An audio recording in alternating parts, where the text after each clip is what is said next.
You know, if your idea of an investigation comes from watching TV, you probably picture some detective just chasing a gut feeling and kicking down doors. But I've got to tell you, the real world is so much more structured. And honestly, it's way more interesting. Today, we're going to crack open the actual playbook that professional investigators use to find the truth. Let's dive in. All right, so let's just start with a really basic question. What do you think is the #1 most important job of any investigator? Is it, to catch the bad guy, to close the case fast, get a confession? Well, the real answer, it's probably not what you're thinking, and it might even surprise you. And boom, there it is. This right here, this is the golden rule. It's the one core idea that separates the real pros from the amateurs. An investigator's main job isn't to prove a theory they already have. It's to find the facts, no matter where they lead. And that one little shift in mindset, it changes absolutely everything. So this brings us to the very first chapter in our playbook, really understanding the true goal of it all. And it all boils down to one key concept. And that concept is called fact-finding. Look, this isn't about opinions, it's not about feelings, and it's definitely not about hunches. It's about an objective, totally unbiased hunt for information you can actually verify. The whole goal is just to build a crystal clear picture of what really happened, based on nothing but solid evidence. Okay, so if your job is to find the facts, how do you actually do it? Well, every professional investigator has a toolkit, and inside there are 3 absolutely essential instruments. The entire practice really rests on these 3 things: information, interviewing, and instrumentation. You can think of them like the 3 legs of a stool. If you take even one away, the whole thing just collapses. You need all 3 to build a stable, solid case. So first up is information. This is the groundwork, right? It's all about gathering data that already exist in records. We're talking background checks, public records, maybe employee files.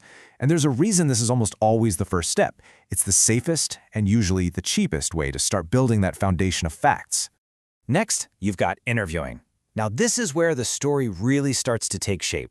You're talking to people to get the why and the how behind the facts. But here's a fascinating little tip from the playbook. You almost always interview the main suspect last. Why? Well, think about it. You want to walk into that crucial conversation armed with every single fact you've gathered from every other source first. And the third tool is instrumentation. Okay, this is the science part, the CSI stuff. We're talking about forensic analysis, fingerprints, DNA. We're talking about poring over surveillance videos, maybe using a polygraph. This is how you find that hard physical evidence that can either prove or completely disprove everything you've learned so far. Now, not all investigations are created equal. A really critical call an investigator has to make right at the start is figuring out which arena they're playing in. Is this just an internal workplace issue, or has an actual law been broken? And those 2 arenas are called administrative and criminal. An administrative case deals with internal company stuff, like time theft. A criminal case, well, that's when a law has been broken. And this is so important. They have totally different standards for how much proof you need. For an administrative case, it's just a preponderance of the evidence, but for a criminal case, you have to meet the much higher bar of beyond a reasonable doubt. So what do those fancy legal terms really mean? Well, preponderance of the evidence basically just means more likely than not. You only have to be, say, 51% sure, just enough to tip the scales. But beyond a reasonable doubt, whoa, that is a massive jump. We're talking you need to be something like 99% certain. And believe me, that huge difference in how sure you have to be changes the entire way you investigate. Okay, so you've got your tools, you know the arena you're in, but how do you make sure your work is actually credible? How do you make sure it's fair? That is where the investigator's code of conduct comes in, 5 qualities that are totally non-negotiable. These are what you could call the 5 pillars. Objectivity, meaning no bias. Thoroughness, you follow every single lead. Relevance, you only stick to the facts that matter. Accuracy, you verify everything. And timeliness, because evidence gets old, memories fade, and justice can't wait forever. This is such a perfect example of what accuracy really means.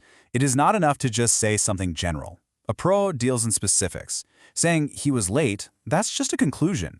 Saying he badged in at 9:15 for a 9 a.m. start time, that is a verifiable fact, and that's the level of detail you need. And this right here brings us all the way back to that golden rule. Being thorough doesn't just mean you're looking for evidence of guilt. It means you are actively obligated to look for evidence of innocence, too. You have to follow every lead, especially the ones that could clear a suspect.